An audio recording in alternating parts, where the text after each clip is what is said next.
Let's talk about the future. Exploring tomorrow's challenges today with our experts. A podcast by Air Liquide. Hello and welcome to Let's Talk About the Future, the Air Liquide podcast, where we bring you experts to talk us through the world-changing solutions of our time. When you start thinking about the future, it can feel like every issue is the biggest issue. But today we really are tackling the biggest one of all, the one that underlies just about everything else, carbon neutrality. In other words, balancing the carbon we emit with what we remove from the atmosphere. Be that by emitting less or removing more, or indeed usually and necessarily both.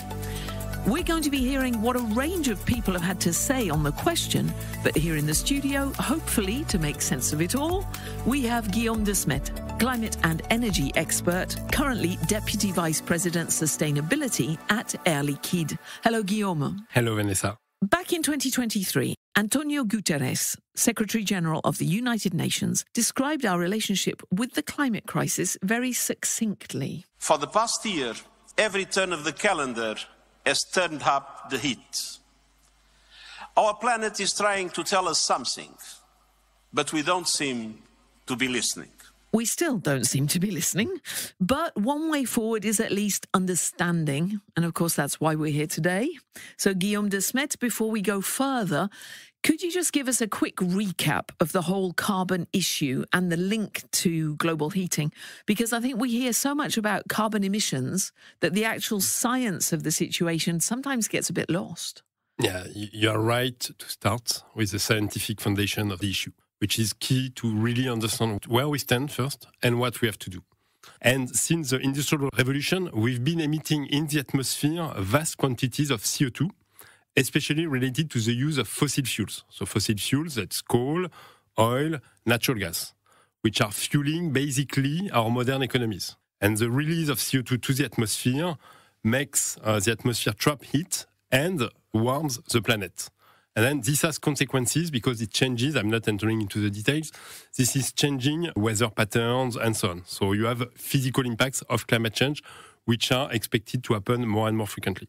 So that's why there's so much concerns about the CO2 emission, because it's the root cause, in fact, of the issue with the climate. Okay. And CO2, carbon dioxide. Yeah, carbon dioxide. Yeah. So those fundamental facts are common knowledge in the business community. And certainly most businesses are aiming for that goal of keeping the rising global temperatures at less than plus 2 degrees by 2050. Yes, exactly. That's what the Paris Agreement is saying, to stay below 2 degrees and ideally to strive to remain below 1.5 degrees. Yeah. And so everybody's on board with that, and yet change is happening very slowly. I would tend to disagree that it's happening so slowly. If I look back, and maybe I'm seeing the glass half full, if I look back in the past, in the last few decades, we've seen a lot of new renewable electricity sources built. You see a lot more windmills or solar panels when you look by the window in the train or whatever. You see an increasing number of electrical cars in the streets. So basically, the change has started. So the first steps have been taken. Now we need, of course, to accelerate and to continue and to go to reduce emissions from, let's say, hard-to-abate sectors, like industry or heavy-duty mobility. And that's where we need to deploy new solutions, and it takes time. Yes, we're not actually going that slowly. I think we need to accelerate, but being in this field, I see also the complexity we have to tackle. Because what we need in some sector is a deep change in the way the value chains are organized, the way we move. In some cases, you need to deploy infrastructure, and you need to align all the players along the value chain. And that builds some complexity, because you need to align all the interests. You have to work all together, finance sector, policymakers, industrialists. You need to change the behavior of consumers. So you need all this change to happen all together in order to move smoothly toward a low carbon future.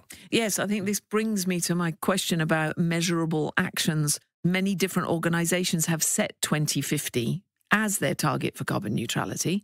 It's not just states, it's also organizations. And that's in line with the Paris Agreement. But again, as you say, you're glass half full, maybe I'm glass half empty. But it seems to me that we've been hearing about targets and we've been hearing about commitments for decades. So do you feel that we've moved on to actual measurable actions? Yes, the easy answer again is yes. What I observe is that since 2015, so COP21, the Paris Agreement, overall the goal is very clear for everybody. I think we start to exit the phase where companies and countries take commitments, so understand where they stand, where they have to go, start designing a high-level action plan, and now we are moving to the phase where we need to implement these plans. But taking targets and commitments, it's very important because it signals to the other player where you want to go as a company, typically, or as a country. You are signaling where the policy scheme is going to go. As a company, you are telling to the other player in the ecosystem, the other economic player in the ecosystem, where you are heading to in terms of processes, in terms of energy sourcing, in terms of product you sell to your customers. So all this takes time, and now we are entering into the phase where we need to accelerate implementation, indeed.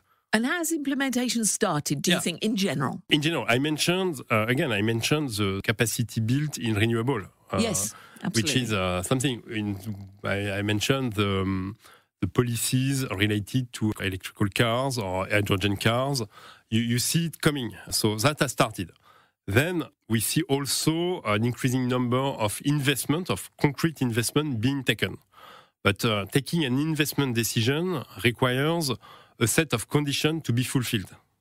So that's where basically you start hitting the complexity of the topic, but it indeed has started. And I have some examples for our companies and other companies of actual investments that are being done. Right. So there are, in fact, some reasons for optimism. Yes.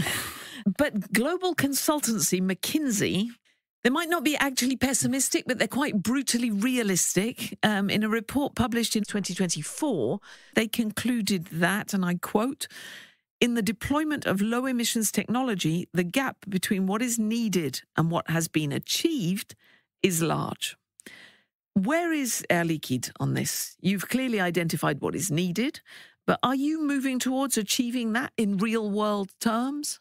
Yes. In March 2021, we announced our climate objective, first to achieve carbon neutrality in 2050 and to reduce our emissions by 33% in 2035 versus 2020 as a baseline. And we have started to implement concretely our plan. We have a very clear climate strategy, I may say, which has two pillars. One pillar is reducing our own emissions, and in parallel, we support our customer in their own decarbonization journey, because our technologies and gases are very helpful to reduce the emission of other players, especially in the industry and heavy mobility sector.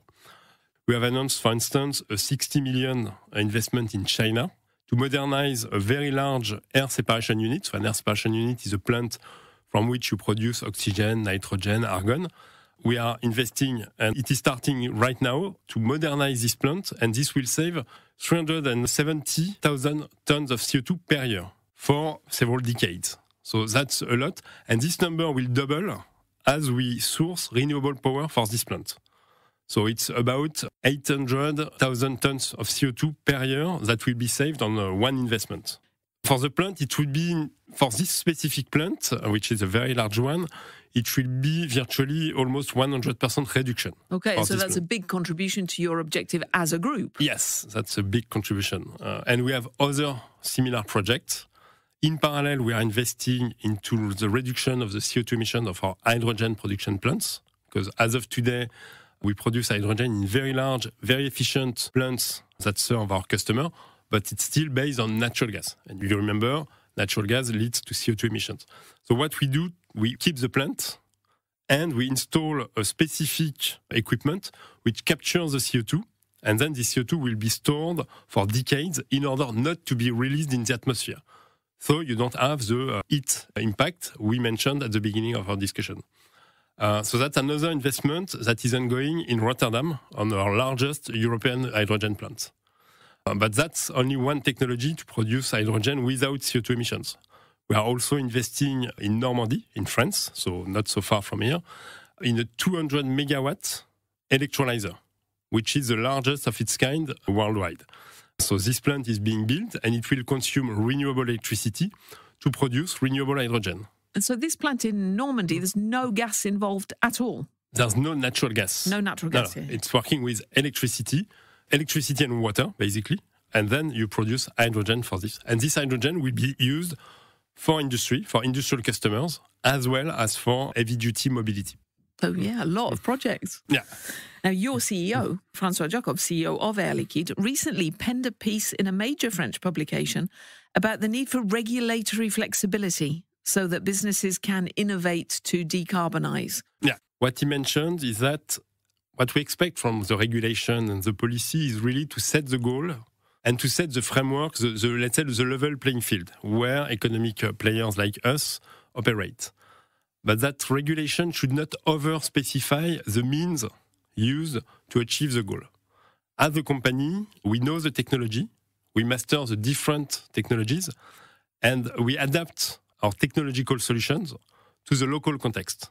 If I take the example of hydrogen, I mentioned we are decarbonizing an hydrogen plant in Rotterdam by installing CO2 capture on an existing plant. In Normandy, we are developing a new plant, which is an electrolyzer, where we'll convert water using electricity, we'll crack water and produce hydrogen. We announced recently in the south of France an investment to produce renewable hydrogen from biofeedstock, so from biomass. So you see, same output, low carbon hydrogen or renewable hydrogen, but different technology solutions. So are the regulations getting in the way of that currently? It depends on the geographies, but that's a path we see taken by regulation.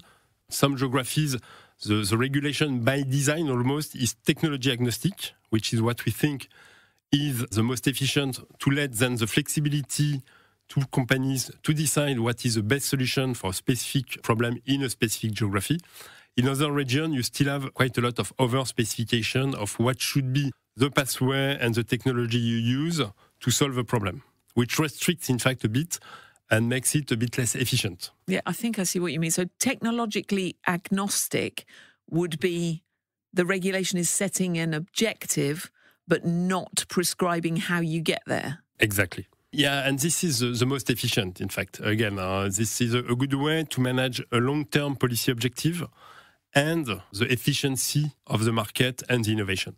So, pushing the logic of all of this to its conclusion, do you think an entirely carbon-free future is possible for the whole world? I would rather talk about a carbon neutral. That's possibly my scientific background talking, because you can never be fully carbon free. Can be carbon neutral, which means reducing massively the emission to the maximum extent, and then you have some residual emissions, that is the ones that you cannot abate, and then you have to compensate with what is called CO2 sinks. Can be a nature-based solution like forest or soil management, or technology solution like you capture CO2 from the atmosphere to store it. So you have different pathways. But is a carbon neutral world possible?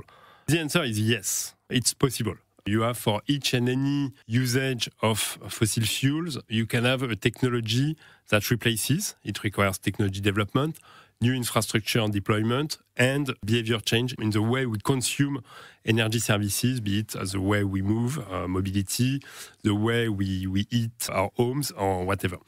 So technically it's feasible. Then it's massive changes in many sectors, which again take time and requires the right policy and regulatory schemes. But you think it's possible? Yes. Okay, it's good to know. Now, one of the paradoxes of the difficult path towards net zero is that some of the companies providing emission reduction solutions, Air Liquide among them, actually find themselves increasing their own emissions even as their customers lower theirs. And of course, the company with increasing emissions suffers in terms of the legislation as well as of reputation, regardless of the reason why. Yeah, you're right. And you mentioned the need for measurable actions. And I strongly believe that once you have set the goal, you need to have the right metrics to drive the action and to measure your performance. So for everything which relates to CO2 emissions, we are very well equipped. You have standards, you have regulations, you have norms. All this is very well done, and everybody is doing more or less the same. When it comes to the positive impact, we clearly lack a metric. We have a gap there that's very clear. I will take an example. As Air Liquide, in some cases, we purchase a plant from a third party, from a customer, for instance, and let's say this plant is emitting 100. We purchase the plant, our emission grow by 100, then we install CO2 capture, the emission of the plant decrease by 95, and we end up having 5 on our footprint, on our CO2 footprint. So for the external world, with the current way we are looked at, people will see the emission of Air Liquide growing by 5, whereas for the planet, the emission have been reduced by 95.